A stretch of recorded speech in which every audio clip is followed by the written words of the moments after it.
Ang video natin ngayon ay magluluto tayo ng Bicol Express, pero ang gagamitin po natin ay chicken instead na pork kasi ang chicken ay mas swak sa budget at hindi masyadong mataba. Ayan na.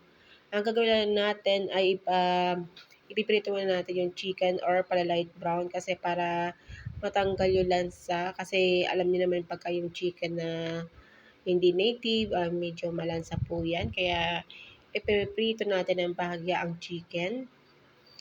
Bali yan. Pagka naprito na yung chicken, magigisa na naman tayo ng sibuyas. Minsan di ako nagamit ng garlic guys kasi minsan ayoko ng amoy. Kaya yan, minsan sibuyas lang talaga yung ginagamit ko sa pagluluto. Ayan, igisa na natin yung sibuyas hanggang sa lumabas yung kanyang aroma. At maglalagay rin na tayo ng alamang.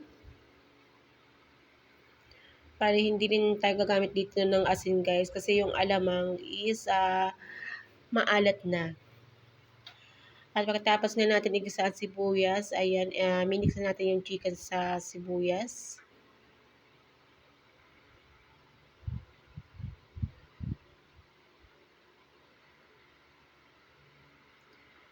At maglalagay tayo ng kokomama, yung nasa pouch, ready made na yan. Bale, ang gagamitin ko dyan guys is isa't kalahating pouch. At naglalagay din tayo ng siling haba or green. Syempre, pang-paanghang. Bali, 3 piraso yung haba yan na hiniwa ko lang sa maliliit.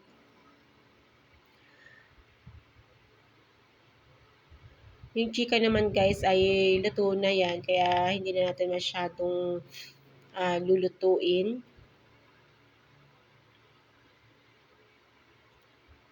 Bali, yung mga ingredients lang natin na pampalasa dyan guys ay yung magic sarap at saka yung black pepper.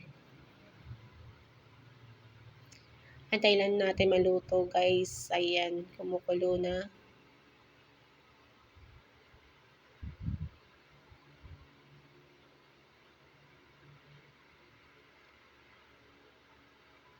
At mag-a-add tayo ng magic sarap.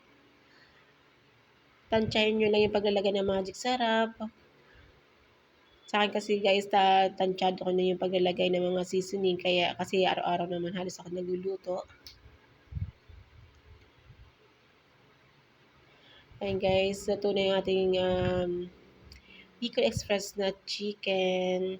Thank you guys sa pag-supportan nyo guys lagi sa aking Ayan, thank you for watching.